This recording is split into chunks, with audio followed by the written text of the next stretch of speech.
45 years ago this week, the longest war of the 20th century came to an ignominious end.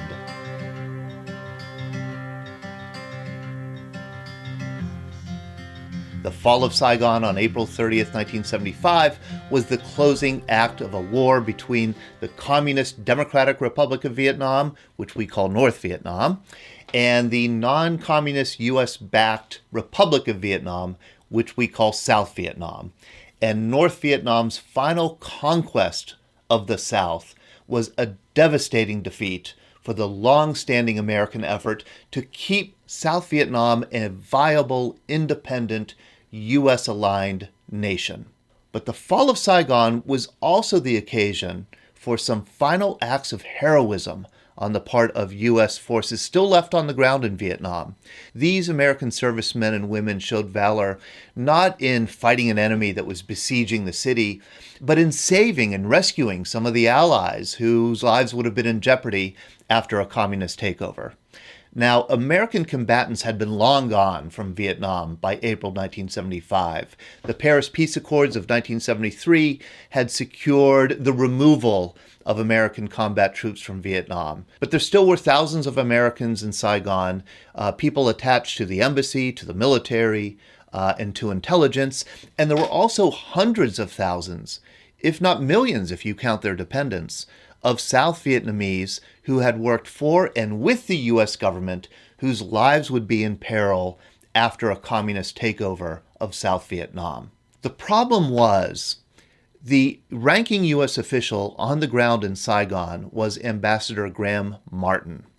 And Graham Martin was in an inexplicable state of delusion and denial about the war. He didn't believe that the NVA, the North Vietnamese Army, had encircled Saigon and Saigon was about to fall. He didn't think that there was any reason to execute evacuation plans. So as late as April 28th, 1975, there was no orderly and comprehensive evacuation plan put into place to remove Americans and South Vietnamese, vulnerable South Vietnamese, to safety offshore. There was no plan. Thankfully, the United States Air Force started running evacuation flights in early April. They had seen the need and seen the problem, and by April 28th, they were still flying fixed-wing aircraft out of Tan Son Nhut Airport. Tan Son Nhut Airport, the local airport, one of the local airports in Saigon, became ground zero for this last American operation.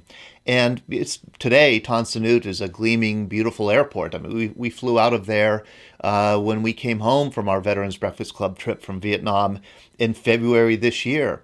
And as we were waiting for our plane, I was looking out the window at the tarmac, and you could see some old American hangars and revetments and buildings still there. And I was just trying to imagine what the scene must have been like on April 28th, 1975, as rockets were coming in, as surface-to-air missiles were being shot at American C-130 planes that were just packed to the gills with evacuees headed for Clark Air Base in Philippines and other safe destinations. We have at the Veterans Breakfast Club one wonderful veteran, Ben Wright, who has given so much time and effort and expertise to our organization over the years. He comes to most of our events. He serves on our board of directors, and he also was there on April 28th, 1975, for the evacuation of Saigon. He was a C-130 pilot with the United States Air Force, and he flew one of the last fixed-wing evacuation flights out of Tan Son Nhut in 1975. Here he is telling his story at one of our breakfasts that we had at the 911th Airlift Wing, in a hangar with a C-130 parked right there. And well, I'll let Ben tell the story. April of 1975, I last flew into Tan Son Nhut Air Base at Saigon on April the 28th. And that night we lost one of our wing aircraft on the ramp that took a martyr in the right wing and erupted into flames. And the crew ran off it and jumped on another aircraft that was taxiing out. and they got on it, and the North Vietnamese were following it down the runway with mortar shells, and that was the last aircraft out of fixed-wing aircraft out of Tan Son Nhut.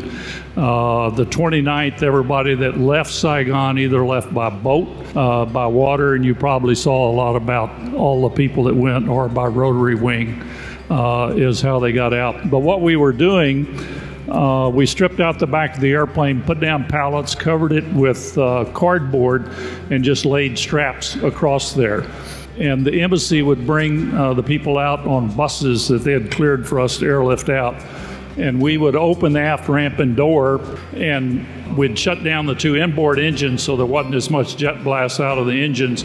And they would put people on till we couldn't get any more people on.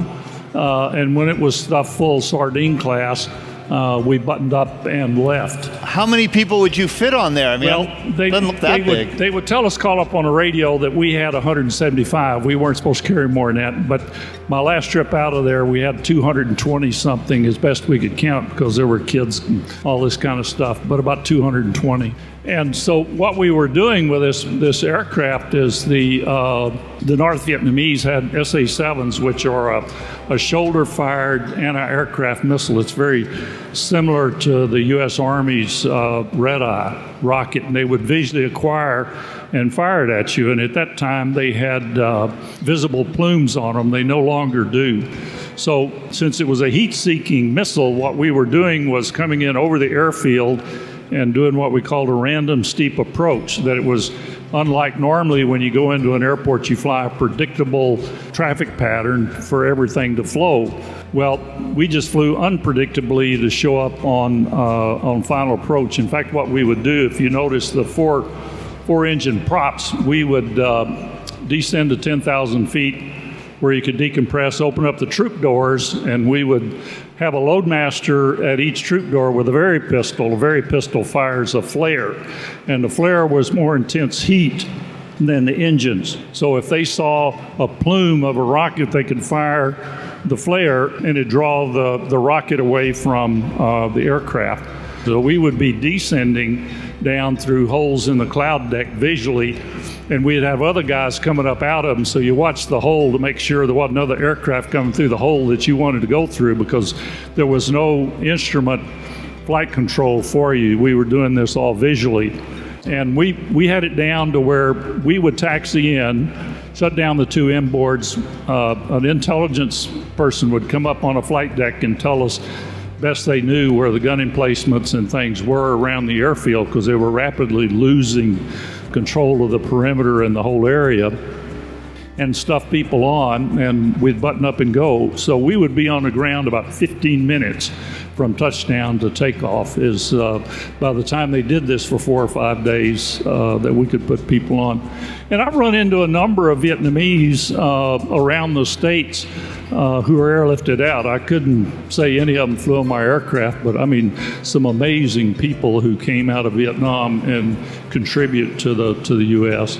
But I flew the 130 in Europe, out of Dallas Air Force Base, Texas, and flew all over the Western Pacific and the Philippines, primarily in Thailand towards the end of the Vietnam War. It's a fine aircraft, and it's dependable, and it does the job that it was designed to do extremely well. The day after Ben Wright's last flight out of Tan Son Nhut on April 28, 1975, the runways were so badly damaged that there were no more fixed-wing aircraft flown out of Tan Son Nhut. From there on, the evacuation had to be done by rotary wing, that is, by helicopter. This operation, called Operation Frequent Wind, will be the subject of our next video tomorrow. And if you want to keep on listening to these great veteran stories and history, please do follow, like, and subscribe to the Veterans Breakfast Club on your favorite social media platform. And also visit us at vbcpgh.org, and I'll see you again soon.